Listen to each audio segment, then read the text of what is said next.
Hello. I am Sahar Wertheimer. I'm an REI fellow in my last year of fellowship at Cedars-Sinai, and I'm excited to be moderating with a panel on third-party reproduction with Rev. Gidon Weitzman and Yardena Bodenheimer.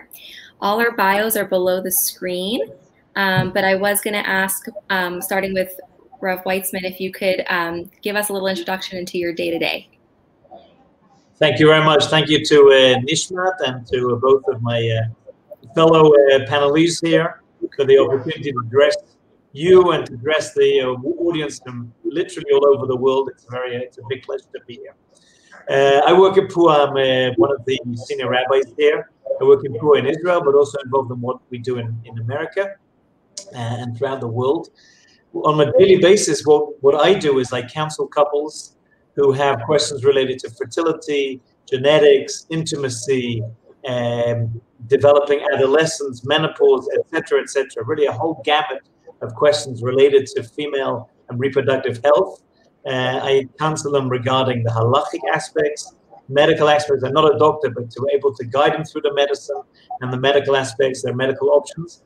And most important, to give them a shoulder to cry on, or to feel of support, someone who's with them, who understands them, who doesn't judge them, and to be able to guide them through the process and also celebrate with them when they hopefully are successful, but also to commiserate with them when they're not yet successful, and also to enable them to have supervision, halakhic supervision in the lab, and also to educate. I spend a lot of time teaching and educating worldwide. Now it's very easy. Worldwide, you have to get on a plane and go somewhere.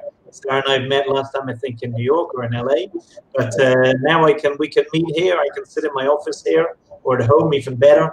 And we can teach all over the world regarding the aspects of fertility and halakha and the interaction between them. Yes, and so many friends and patients have been touched by Machon PUA. Thank you so much for all your work. Yardena, if you could also give us some insight. I know you have quite the complex day-to-day. Well, I work for the Israeli Ministry of Justice in the Jewish Law Department. That's my main line of work. And we are the Jewish law advisors for the legal advisor to the government.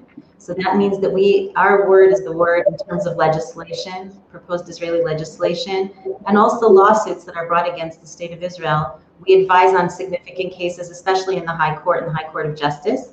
And I am able to bring my skills there as a Nishmat trained Yoetzet Halacha who specializes in reproductive questions. We went through a special training session, the Yoetzot Halacha, that were trained and answered general questions. I always dreamed of doing this, of answering fertility questions. And in fact, I accompany couples through the reproductive process, the trials and tribulations. I advise couples. I've been lecturing in this field basically since 1999, 2000 around the world. I traveled to the States and in England, and in Israel though. And as I said, I bring together my legal and halachic knowledge. So that's wow. Basically what I do. Amazing. So interesting. I think part of the reason I went into this field is how amazing the halachic aspect behind it really is. And I think this really highlights our, as Jews, what we can do to help somebody with reproduction and going into the depths of halacha really to figure it out. You're both probably too bright to concern yourself with television, but as you know, gestational carriers has been a hot topic because of shtisel. So I'm very excited to get into this today. And I'm gonna start off just by generally asking, is one allowed to use a gestational carrier? And we will go through, I'll go through gestational carrier and then egg donors and sperm donors. I do want to touch on all of it. But I guess, Yardena, I'll start with you, and then if Rav Weitzman has anything to add. I'm happy to begin. Actually, the first posek who allowed surrogacy and gestational carriers was Rav Zalman Chemia Goldberg, who allowed it publicly. And he was asked by the board that was allowed, in Israel, the way that the law works is that there's a board that reviews agreements that are brought to the board, and they have to say yes or no if they're going to allow a specific surrogacy agreement to go ahead. And they had a question and answer session with Razal Ben Nehemiah Goldberg, and he was basically to publicly state, I will allow, halachically, I will allow surrogacy, especially for a couple that doesn't have children. And since then, other rabbis have joined, but there are many who still disallow it. It's not something that's simple. And we have to realize that, you know, we talk about using IVF and fertility technology, but when we do discuss surrogacy, we're not just talking about technology, but using someone else's body. And, you know, it's a different question. We have a whole different psychological set of concerns. And I think that we have to be very sensitive as to when we are allowing and not allowing surrogacy. So I think that would be my basic answer. Rabbi Weitzman, I'd be happy if you would like to. As you said correctly, we have to remember, go back a little bit, where IVF has been around for just over 40 years. The oldest IVF baby, Louise Brown, is just over 40. She was born in 1978. When IVF first started, all the rabbis were against it. Basically, across the board, everybody came out against IVF for a variety of reasons, mostly because of concern that they didn't know what was going on in the lab, and there was a concern there would be mistakes. And I think very much due to PUA's supervision and other such efforts to ensure that there was no mistake in the lab, there has been almost a turnaround in halachic opinion, and almost 100% agreement among the rabbis that this is permitted. Among certain cases, not every case will be permitted. I'll share with you a case that I think is problematic, and I think that it highlights. Just as we were planning this session a few minutes ago, I got a call from a couple who have already children, and they're doing IVF in order to choose the gender of their next child, which is a halachic question of itself. It happens to be that the woman is of such an age that I think that the chance of success will be very small. And I said to the man, you know, the doctor probably told you the chance of success is very small. And he was shocked. He said no one had ever told him that. I think it's very important to put that in, is that we have to realize that each case is individual and needs to be counseled individually. Because what is the chance of success? What are the ramifications? What are your other options? And so when we say things like gestational carrier, what are the other options? What are we talking about? Is it a woman who's born Rokitansky, has no uterus? Is it a woman who removed the uterus? Is the couple who already have children? For some reason, she has Asherman. Or there's no medical reason. There's just a psychological reason. And those are all legitimate questions, but need to be answered in their specific individual case. And I think that, as Yardena said, the most public discussion was the article in Asya, in which it was the presentation of Razal Ben Nehemiah's comments of a permission, but that permission didn't mean every case is permitted. But he gave permission on a general sense that in certain cases when it would be necessary, when it would be qualified, then he would permit it. And of course the question is, who can be a gestational carrier? What are the circumstances? I think there's another aspect which is very important. It was touched on, Yardena touched on it, but I wanted to spend a moment thinking about it. Something that Rav Amar said. Rav Amar Shlita said that if we have a case of gestational carrier, there should be very minimal relationship and minimal interaction between the husband and the gestational carrier, the surrogate. And the reason for that is because the surrogate, the gestational carrier, is enabling this man to fulfill his mitzvah or his need or his desire to have a child. And in some cases, she's more successful in that than in fact his wife is. And it's very possible she may be younger, she may be have certain qualities that his wife doesn't have, and she's part of their life. And that's something we need to be taken into account, that there's not just a halakhic situation. There's also a social situation. There's also a reality of people with Yetzer and with their own desires and their own questions and their own situation. And that needs to be taken into account. And therefore, when we speak about the halakhic answer, it must be also taken into account the relationships that we're creating, the complexity of relationship. And that's true for all IVF. So if a couple would say, let's imagine that the husband doesn't come to give a sperm sample to the lab, and the woman's bringing it in and she's making a baby with the doctor. And I've heard that, even that expression used. I went to the doctor and made a baby. That's a very problematic statement. And when I don't have the husband as part of it, or when I don't have the wife as part of it, it's something that I need to stop the process and start counseling. Not only the halachic mutar asur aspect, permitted, forbidden. Also, what is the conception of conception that we're presenting that I think is equally important, that we need to think about that. Not only what we can do, but what we should be doing, what is appropriate to be done, when can it be done, how can it be done, why did the Kodesh Baruch Hu give us this gift of reproductive technology? What was the circumstances that it should be used for? And that, again, I think needs to be a very individual answer, not answerable in this forum. But to everybody listening should understand that there are specific details and specific complications that need to be considered before we can move forward with something like a gestational carrier. Sahar, I just wanted to add one thing, you know, what Rabbi Weitzman referred to originally, that the Tzitz Eliezer originally forbade even doing IVF, and other poskim such as Rabbi Ovadia Yosef allowed it. And then really the religious community voted with its feet, if so to speak.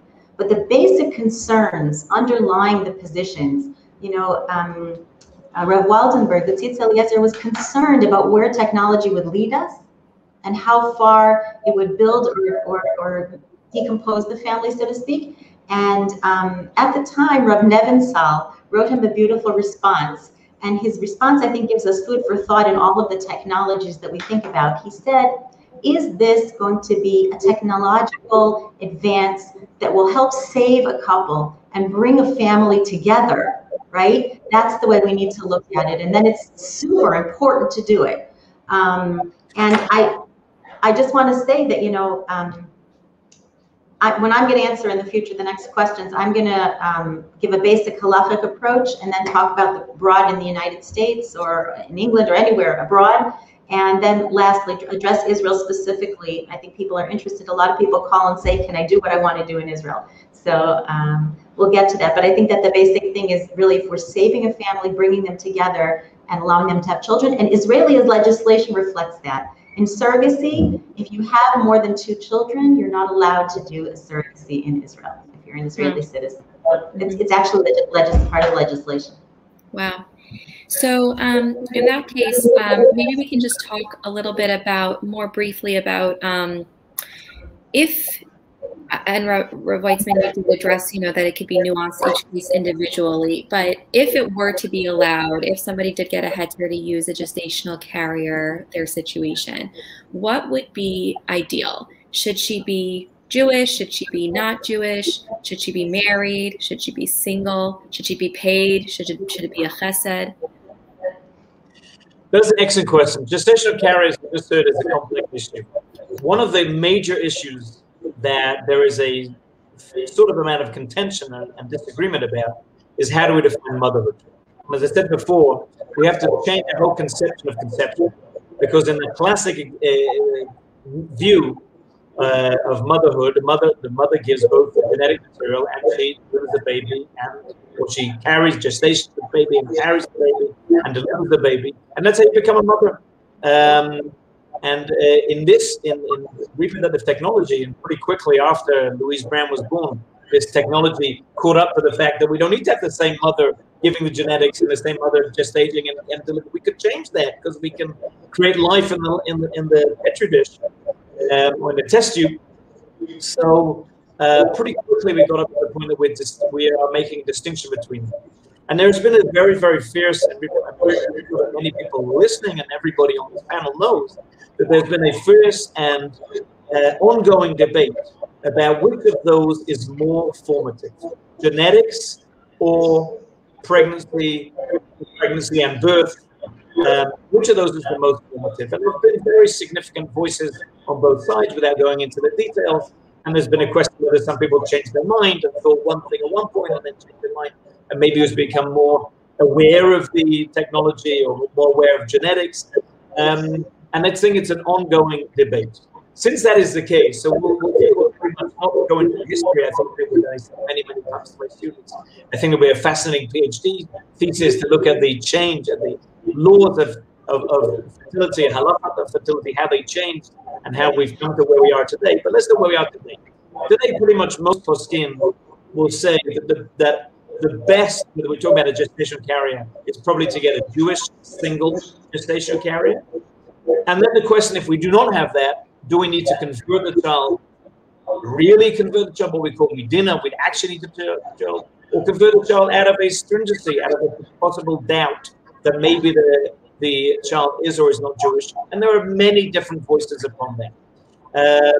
So that would, we in Tuan, I think that generally, as I say, follow the majority opinion. That's what Razama Nechemia was quoted before, follows, although there are other voices, as Yardena said correctly, there have been very many other voices subsequent with different opinions.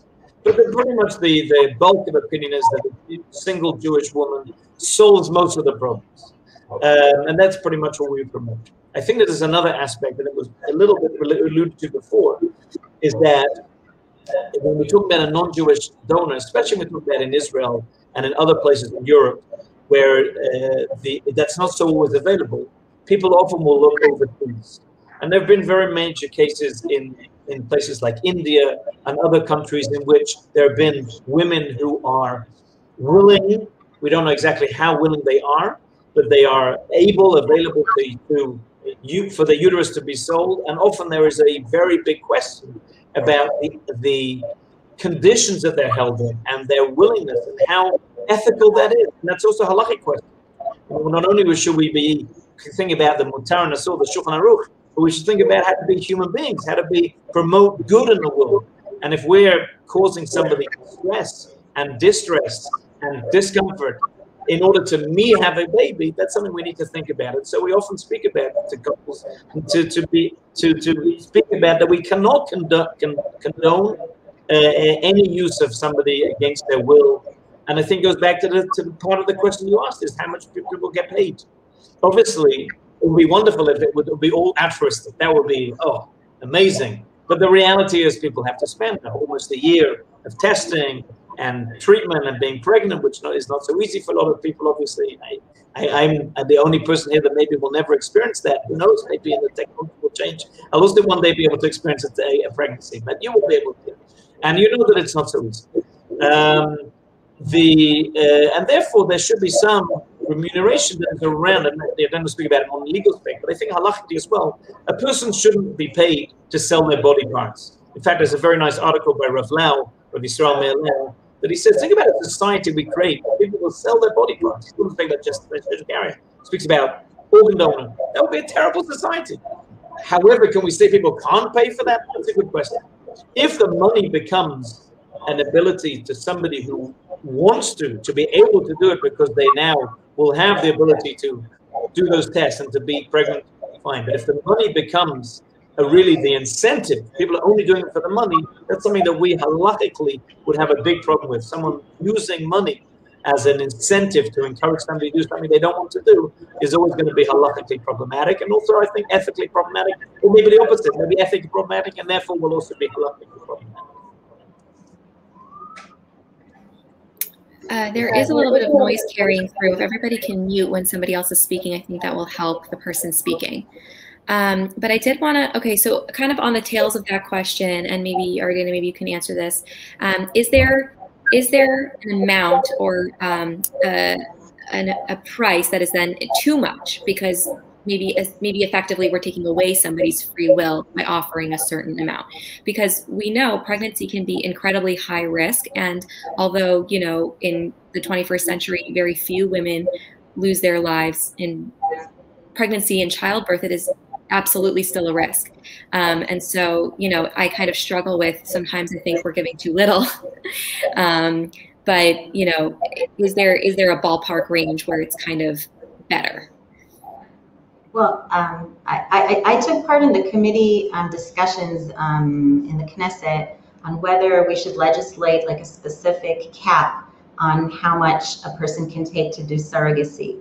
And it was debated because there are certain extenuating circumstances and not everybody could, you know, deal with a certain amount. But it's not, I don't think it's unheard of that there's going to be a cap in Israel on how much one is going to take. On the other hand, I think that what is really important in addition to the amount is that whoever's handling the agreement puts certain other safety features in the agreement and ensures free will. Because as much as the money is a factor, what the studies have discovered vis-a-vis surrogates is that they don't just do it for the money. I mean, like 80% or something like that report, they do it also for the satisfaction of really giving to the other person.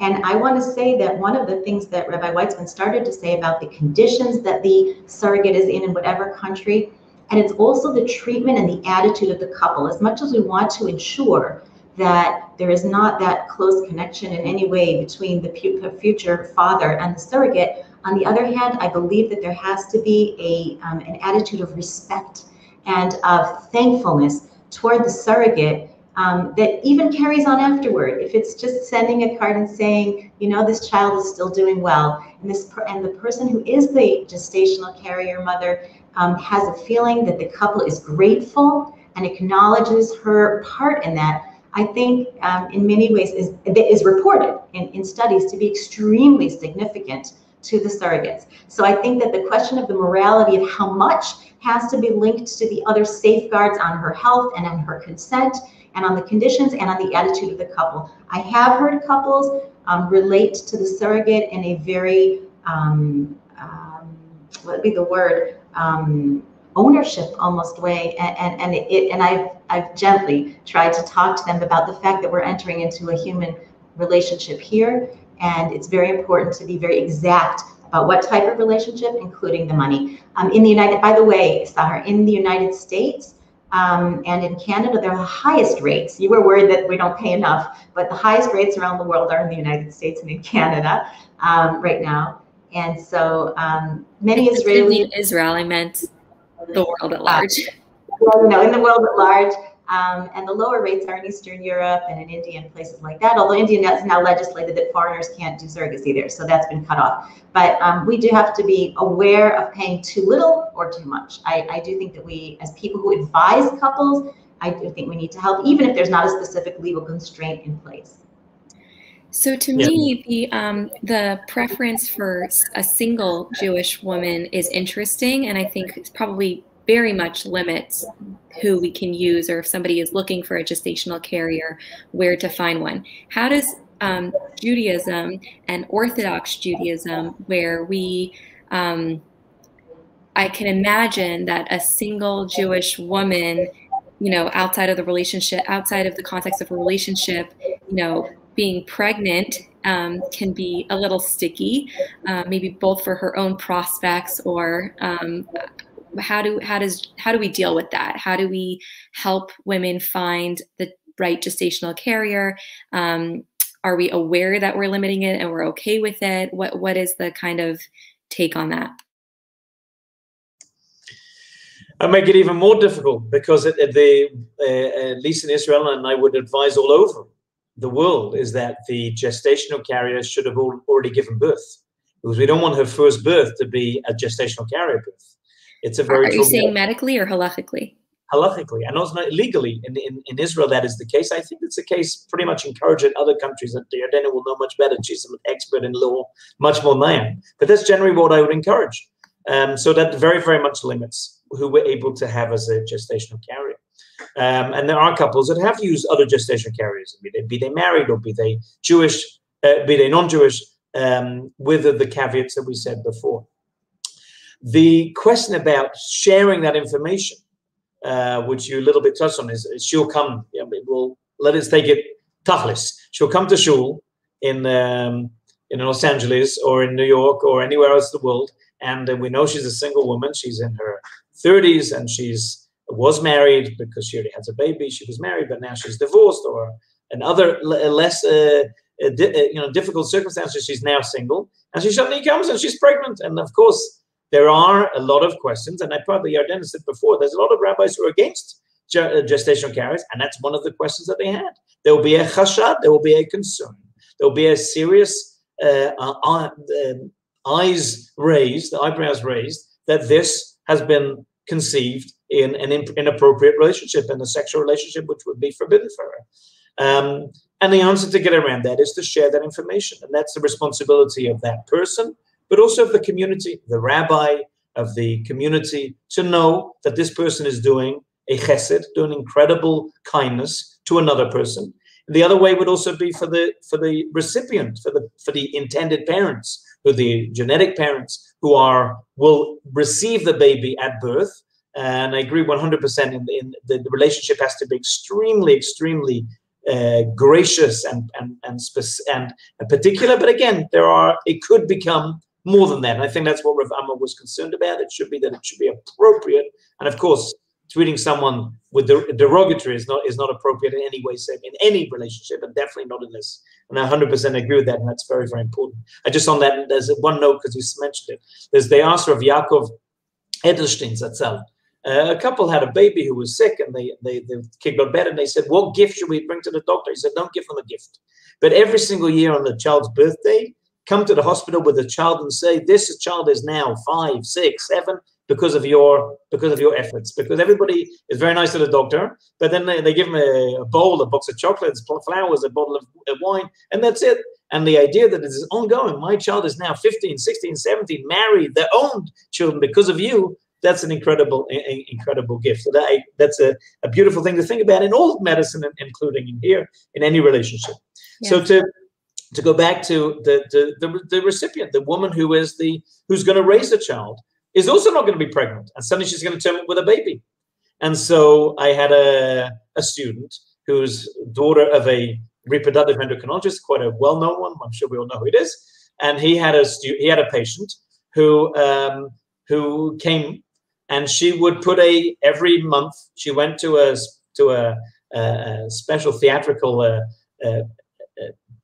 I guess with the costume, and they would build a pregnancy that would now appropriate for the month, and that was how she covered it up. Is that something we would promote? I think the answer is no. I think that there are much more appropriate ways of dealing with that question, of understanding that in our community, this is the relationship that's happening, and that's also, I think, a learning opportunity for the community to understand the complexity, to have empathy for that person and what they're going through, both the gestational carrier and the parents, and to understand with all the complexities, this is how they'll have their child, and that'll be kasher 100%. And I think it's the onus often on the rabbi to give the hechsher, to say, I am involved in this case, and this is appropriate. And when it is appropriate, when it's done that way, I think that overcomes a lot of that guilt or shame or embarrassment that theoretically would happen. There's no embarrassment or shame that I was born with a particular condition, that I developed a condition. That's not embarrassment or shame. That's Baruch Hashem. That's HaKadosh Baruch Hu made you born in the 20th century, 21st century, where we have the ability to deal with that. And Absolutely. So I think it needs to be handled properly, but I think it can be handled properly. Absolutely. So interesting. Okay, so in the interest of time, I'm sure there's much more we can speak about on this, but I want to move on to kind of the same questions with an egg donor. Are we allowed to use egg donors? Is it better if they're Jewish or not Jewish, single or married, etc.? Yardena, do you want to start? Sure, I'm happy to. And I'll also make one comment that will relate to the surrogacy, but from the point of view of using an egg donor. Basically, the same consideration would apply, because as Rav Weitzman correctly said, the opinions are split pretty much down the middle in halacha, whether the gestational carrier, whether the person who is carrying the pregnancy, if she's the mother getting an egg donation, if it's a different question, or whether the person donating the egg or the person giving her own gametes to have her own children and using a surrogate, which one is the mother?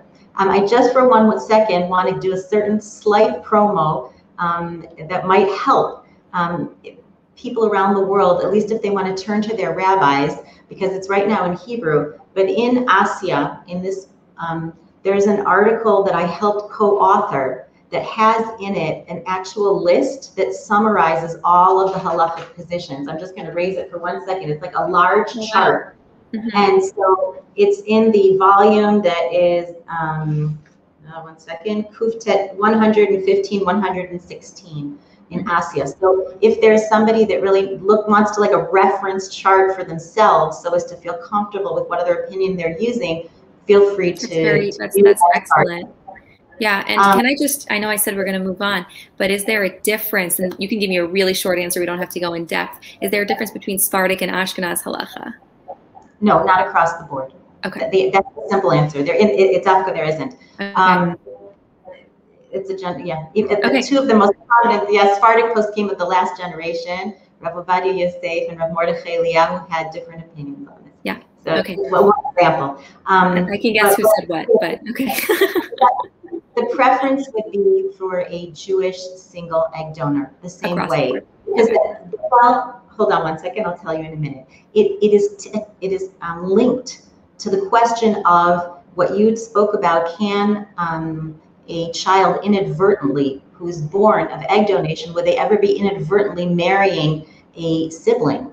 In general through gamete donation, and some poskim for that reason, in terms of egg donation, would actually prefer a non-Jewish egg donor who halachically the child would not be related, at least according to those poskim who hold that the child is related through the gametes.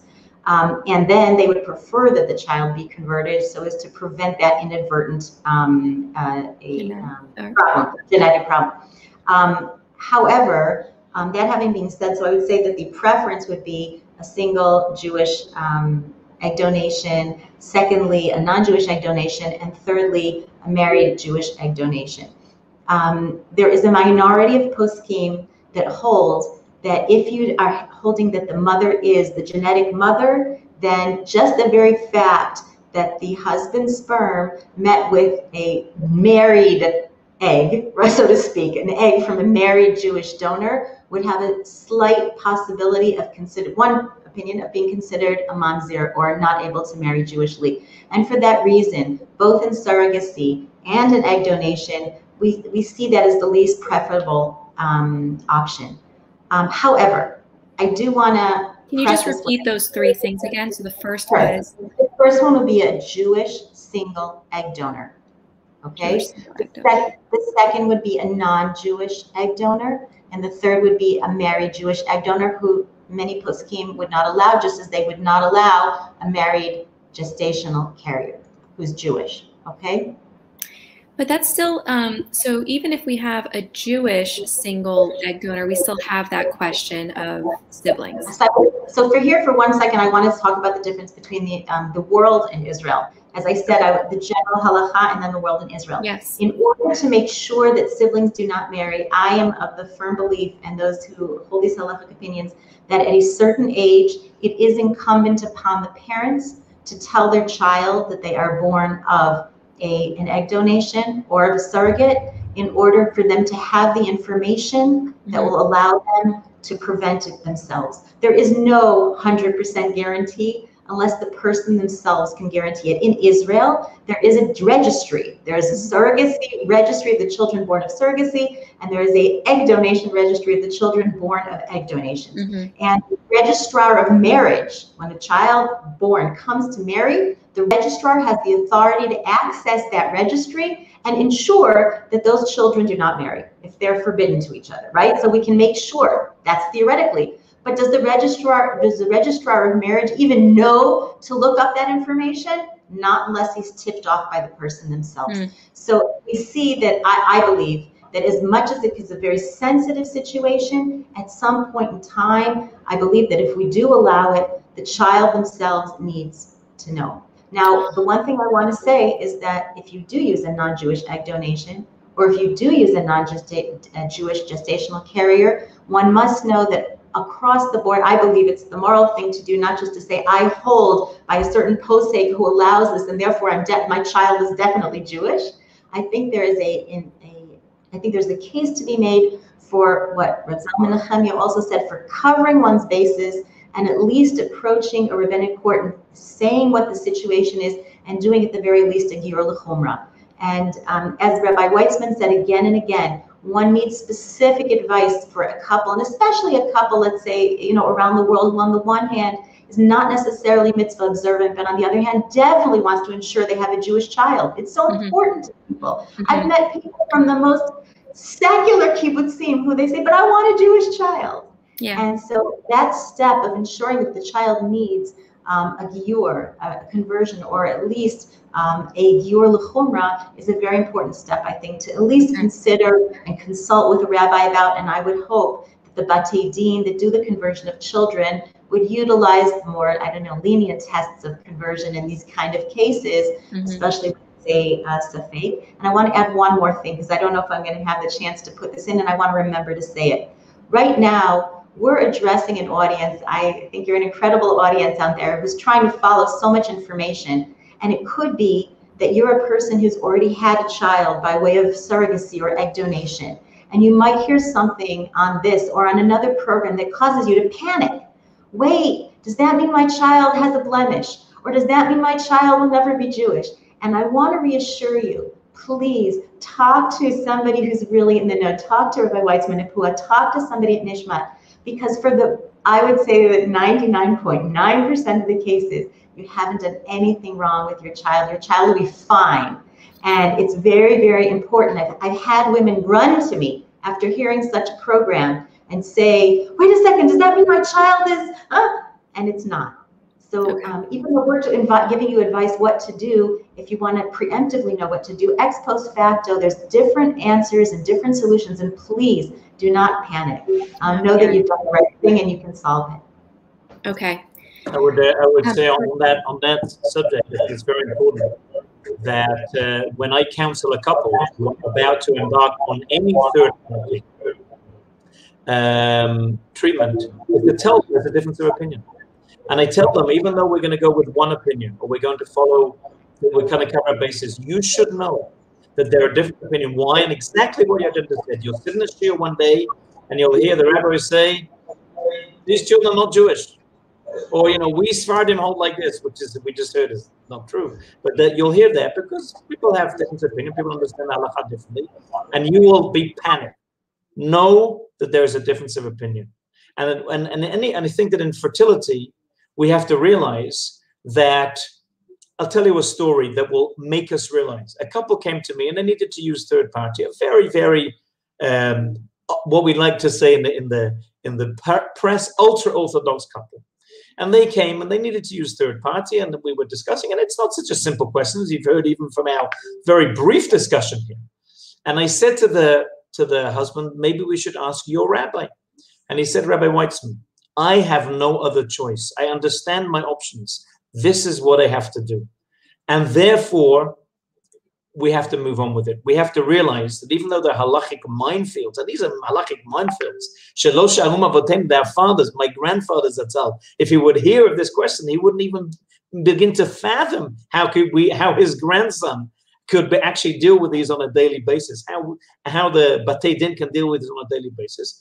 And yet we have to realize that behind all these questions are real life people with real life pain. And our obligation as Rabbanim, as reproductive endocrinologists, as Yoatzot, is to alleviate that pain, is to try to find a way to navigate the system. And I think that Yarden is correct. There is a way to navigate the system.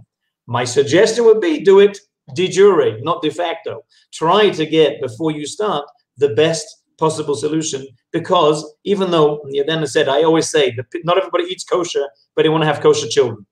You don't know where your child's going to end up. We don't know that one day he'll be in a community that'll be very different than the community that he grew up in. I don't know where we all grew up in, but the community I grew up in is not the community I live in now. I grew up in England, I live in Israel. That's not the different set of understanding of the halakha.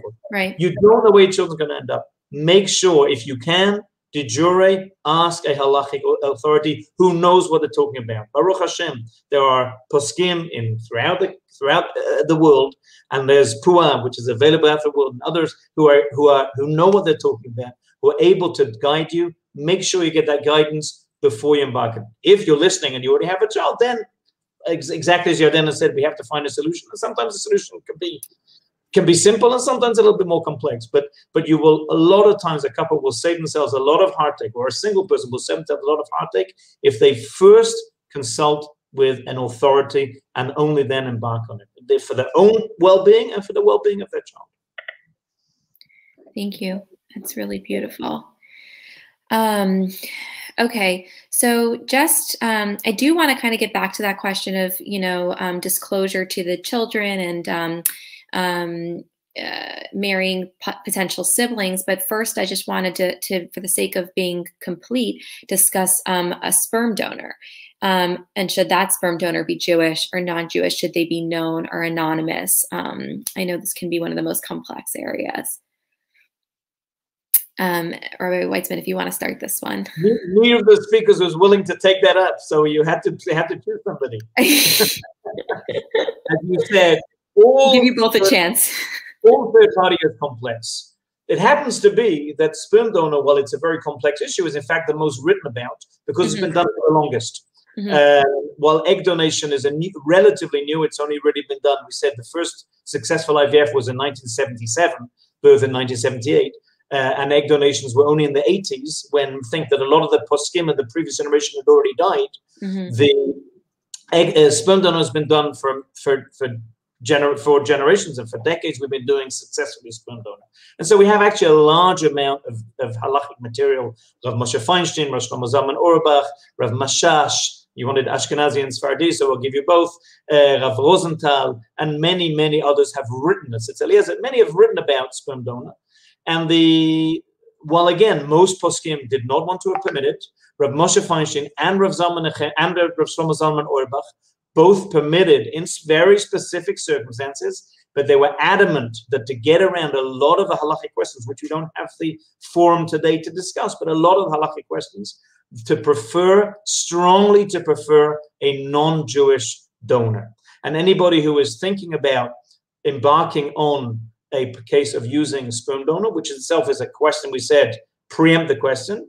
And it was said to many people that it's not always so simple to give a permission, but the least they should use non-Jewish sperm. And a lot of people think that that's sort of counterintuitive, that intuitively I would want to have Jewish, but halachically, in fact, it's opposite for a question about the lineage and questions about the possibility of siblings marrying, which with the non-Jewish is very different.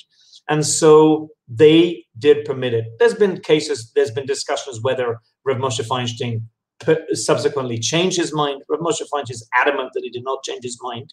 But the reality is that most of the cases that Rav Moshe was speaking about in the 60s and 70s are irrelevant today, because our technology has developed to the point that we have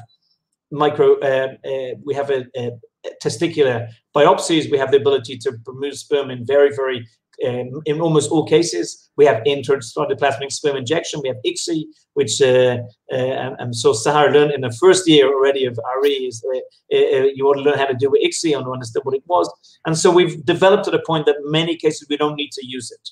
So I have a question there. Is one obligated, if they have male factor infertility, is he obligated to go to the extent of doing a TESI before using a sperm donor halachically?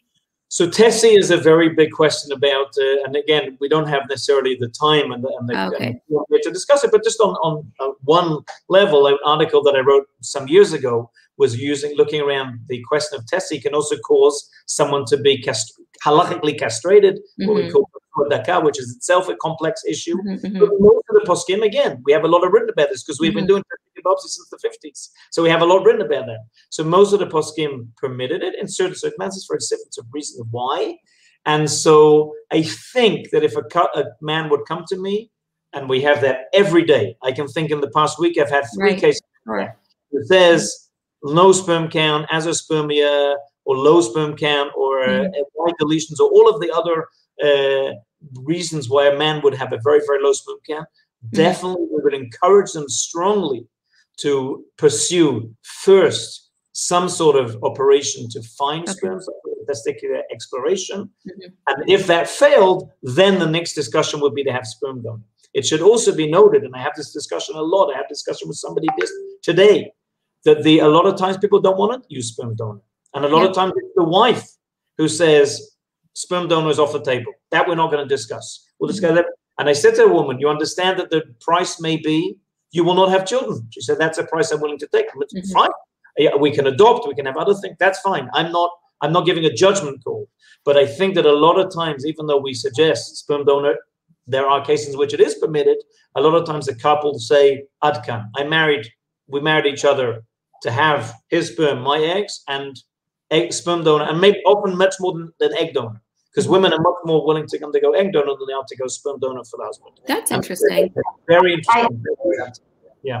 I think that's overall true, but one of the things I did hear recently from Rav Yaakov Ariel about generally about egg donation is that one of his qualifications of doing the entire process is that one absolutely makes sure that the other partner is 100% on board with, if it's the egg donation or with the sperm donation, and are not just giving lip service to the answer. It's a very, it's a basic, it's a halachic and ethical condition to doing the whole process. Mm-hmm. I think it's very, very important. I just do want to mention a certain statistic in Israel, and this is not to say in any way that we are halachically advocating or condoning, but about 95% of the women receiving sperm donations are single in Israel. And several of them will also ask the same question: is there a preference for this or that type of a sperm donation? And in that case, a single woman is able to consider a Jewish donor if he's a known donor. And that is not available in Israel. A known Jewish sperm donor is not available in Israel. They are available in certain places abroad, and one should check it out. And also, when I say known, there's a difference. And this is something I think also I'd like to address very, very briefly, the question of a known donor versus an anonymous donor, and the question of secrecy. Right now, in the law in Israel, the default is taking an anonymous egg donor, okay?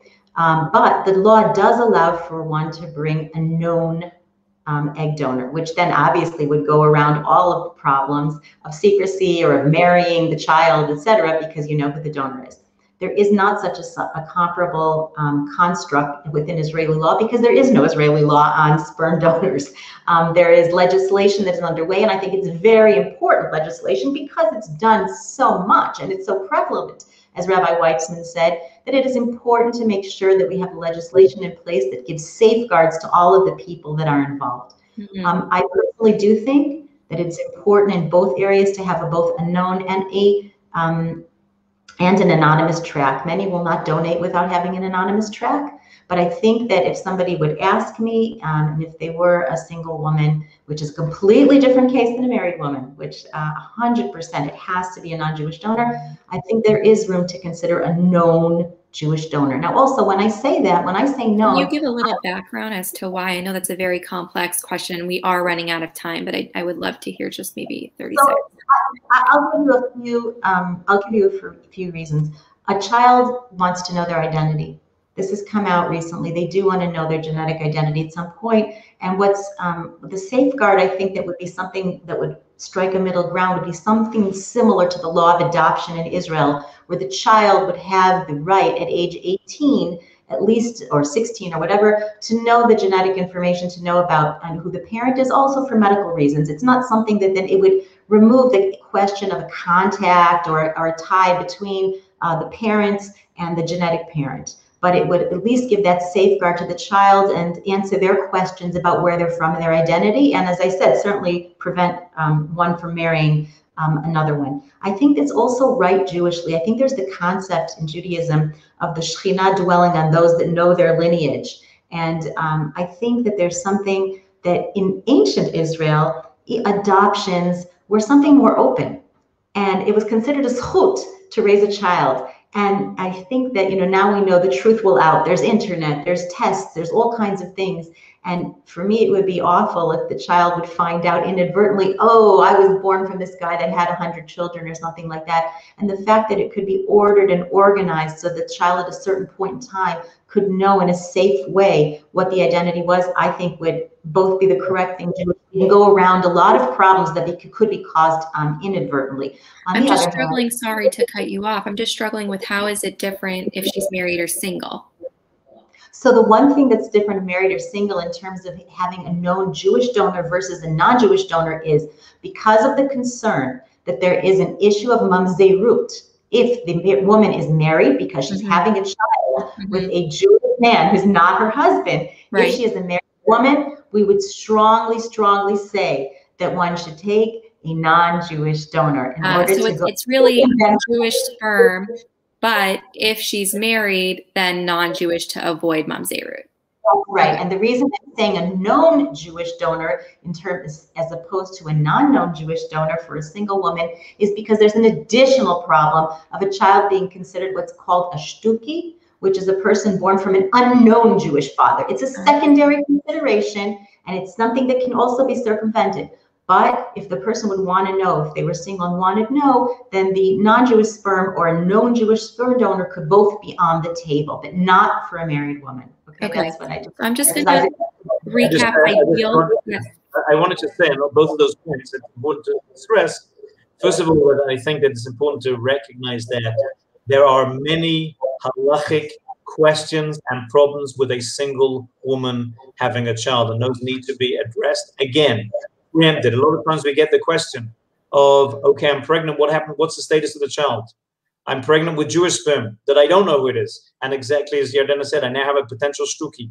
There are a lot of questions. And I think it's to be important to stress that this is not, and we've discussed this prior to starting, that it's very important to stress that a lot of times single women ask, what's better, Jewish or non-Jewish? And I think it's important to stress that this is in itself a halachic problem, a single woman. That's the first thing. And I think the other thing with known donors, it depends how well you know that donor. So let's imagine that we have a woman who froze eggs. I have a case that we're dealing with now, a woman who froze eggs because she's going through cancer treatment. Bezrat Hashem, she'll get better, but let's say she doesn't. And that woman is now, let's say, not around, we have frozen eggs. It's different than using my neighbor or using my sister, who's also a known donor, who the interaction, as we said before, may be very, very complex. That when I go to a simcha and my child is going wild, and my donor says, how can you treat my son like that? Why don't you look after them? And whose son is it? What the child now has questions. Is it my aunt is my mother, or this woman's my mother? I think we need to think about it. Here we're saying it somewhat in a flippant way and in a somewhat humorous way, but we have to recognize these are complex issues. Before embarking on either of those, there should be definite input from a rabbi and from an expert rabbi to understand not only the ramifications for myself, but also the ramifications for my child. We just had a case. One second, there's one to finish. I just add in, they could also consult with an expert. You said halacha. Some of our women might feel more comfortable to give the push to. We had a case of a woman who, when at 18, somebody discovered that she was born from a sperm donor, and she didn't know, but the mother knew. It was such a complex issue. A woman 18 years old, she never knew that. And it was just very, very complex. And I agree, it should be someone who's an expert, whoever that expert is, someone who knows what they're talking about, who can back up that with real halachic weight. That's an important issue before embarking on those questions. And there's something that we can circumvent at the end, but that de facto is always worse than de jure. Yes. And de jure we should know that these are questions that need to be thought about. Because again, not only they're not mutar v'asur questions, they're not permitted or asur. There's a whole issue that is involved. There's a whole social framework that needs to be taken into account. That's very, very important. Yes. And I often say this, and maybe one day we'll do it. I don't know, HIPAA and stuff like that. But in a situation where we have women coming to us to try and get pregnant without a partner, and men coming to us to try and get pregnant without a partner, where is our matchmaking of these people who are interested in a family, right? We need to open up a department for that. But anyways, I digress. If they're interested in having a partner, but to just summarize, so ideally, and acknowledging that this is complex and every situation is individual, we're saying that a gestational carrier preferably is Jewish and single. An egg donor is preferably Jewish and single. And a sperm donor is preferably non-Jewish if we're talking about a married woman, and Jewish if we're talking about a single woman. I want to add in one thing though. When we are talking about an egg donor, the reality is, at least in Israel, that it is very, very difficult to find a single Jewish egg donor. And so that if a person is having a really hard time with that, they should come to a halachic authority and consult if they can use a non-Jewish egg donor, because it might be the reality that that's all they can obtain, and it really depends on their age. And we don't want to push them maybe over the edge in terms of not being able to have a child at all. So please consult, because it can be a possibility on the table in terms of availability. It's a very important factor to take into consideration. Okay. I would So also we add are on your list, I would say that for everybody, non-Jewish sperm is much, much more preferable than using Jewish sperm for everybody. It doesn't matter if you're single, married, male. okay. That I would definitely suggest is if you very concisely put that list. I think sperm donor, all of the poskim spoke about non-Jewish, and that's, I think we should try to uphold that. And that's pretty easy. That's very available, so it's easy to have, unlike egg donors. Okay. Right. So in the last 10 minutes, I just want to go back to that point that Yardena had started to mention about disclosing to the children if they were born of third-party reproduction, and also of inadvertently, whether it's because of an egg donor, like a shared mother or a shared father, of siblings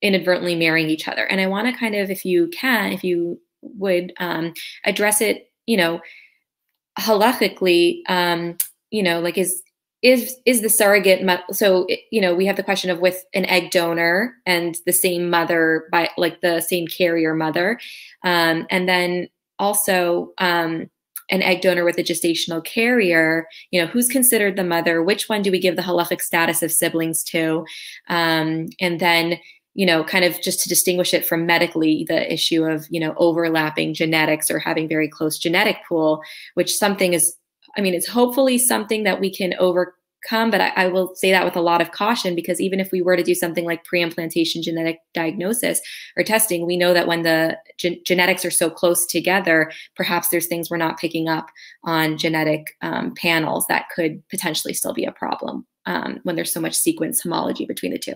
But on a halachic level, if you could, Yardena, maybe since you began to talk about it, and then Rabbi Weitzman, and then I think we'll be out of time.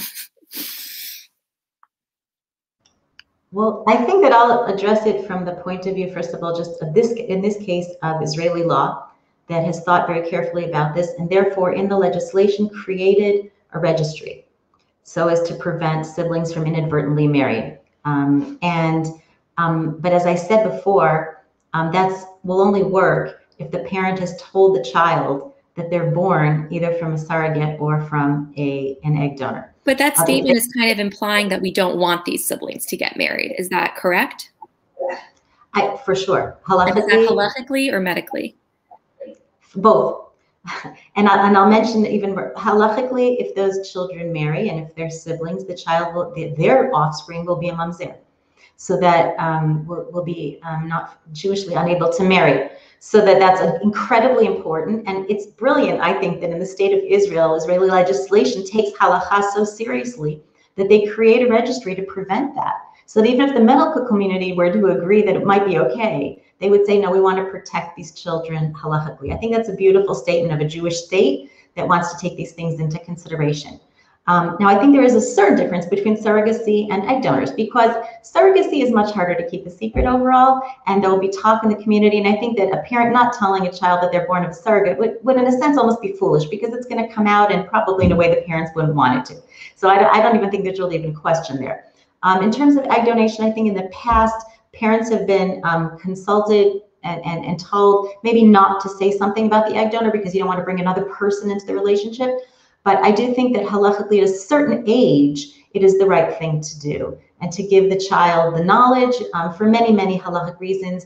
And as I said, not least, that at a certain point when they do come to that registry, they're able to tell the registrar or themselves, check. They can even do a genetic test with somebody. And I think it is their right. Interestingly enough, there was a boy that came, a young man in his 20s who came to the Knesset and said, I found out late in life that I was born of a sperm donor. And honestly, I'm not a religious guy, but really, I don't want to meet somebody who's my sibling, my half sibling, and I'm worried about it. And I want that there to be a way that I would be able to, I'm not going to do a blood test with every girl I date, sorry. I don't think that's going to work. I want there to be a legal way that I would be able to approach a registry and just put in a question to make sure negatively that I'm not related to this person, because I do know that I'm born in this way. So I think that at a certain age, it is appropriate to tell the child in order to prevent chas v'shalom that situation. So to clarify, both for an egg donor and a sperm donor, there's no difference. the genetic children are considered siblings, halachically? By most opinions, yes. With regard to the sperm donor, there is a certain question about it, but I'm not going to get into it in depth. I would certainly advise people to consider them, at least l'chumra, to be siblings, because as Rav Asher Weiss said, he said, in these modern questions, I can't have 100% firm opinion one way or the other. The children are considered genetically related. These questions are new questions, and we don't have a 100% opinion. Therefore, I always have to act cautiously, halakhically, and I have to consider them related in order to cover my bases. And so then I would definitely advise that everybody cover their bases halakhically. And so does a non-Jewish sperm donor obviate that question? Halakhically, yes. Okay.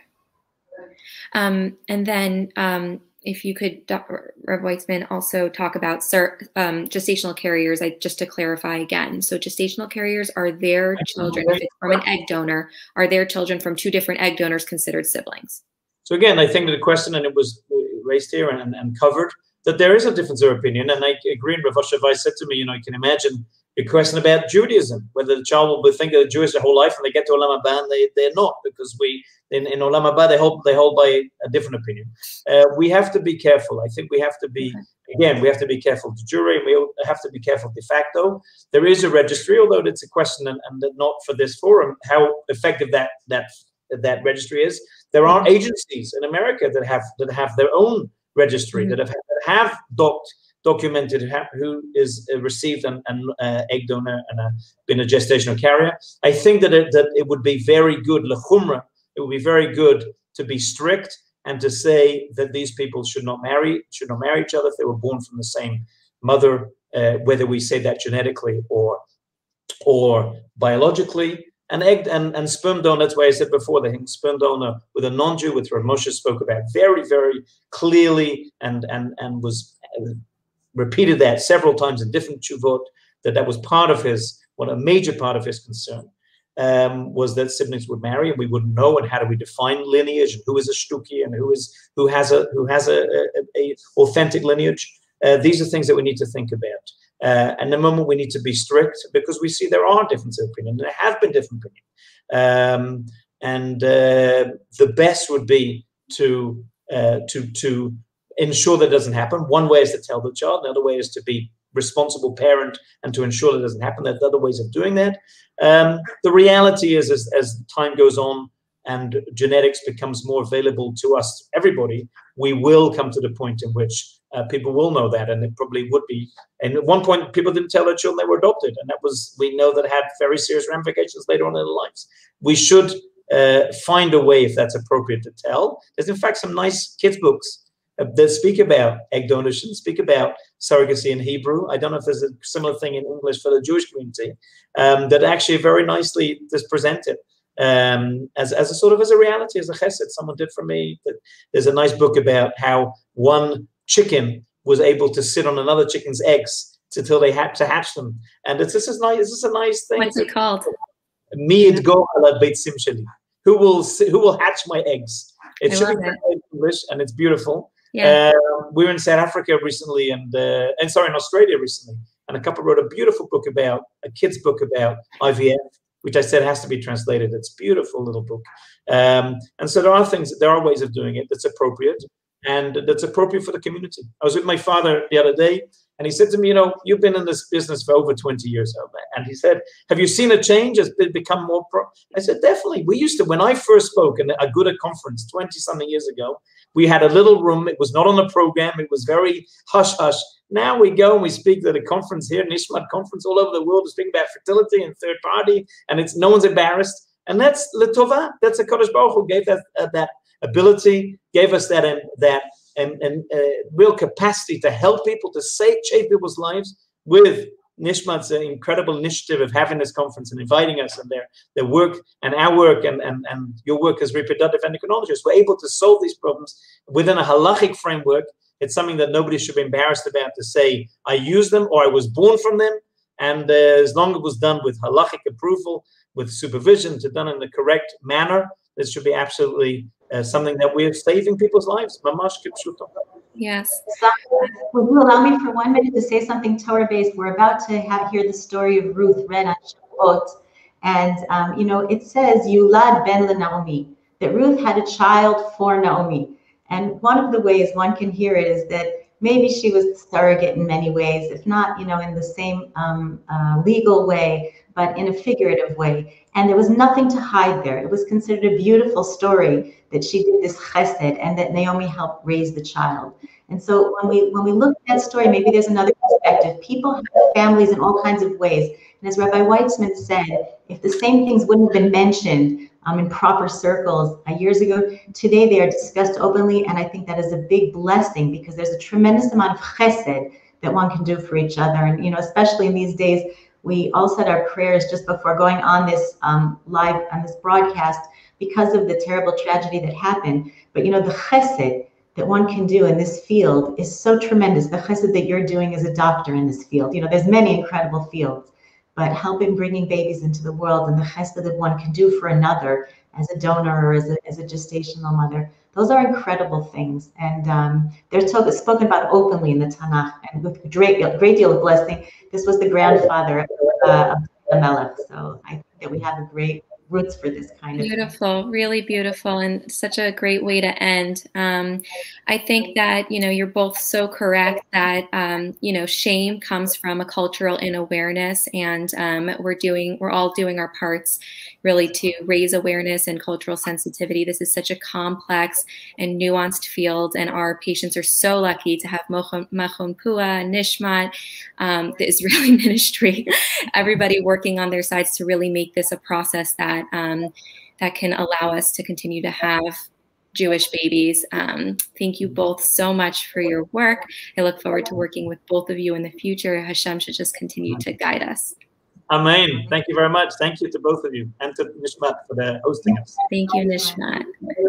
Okay, bye.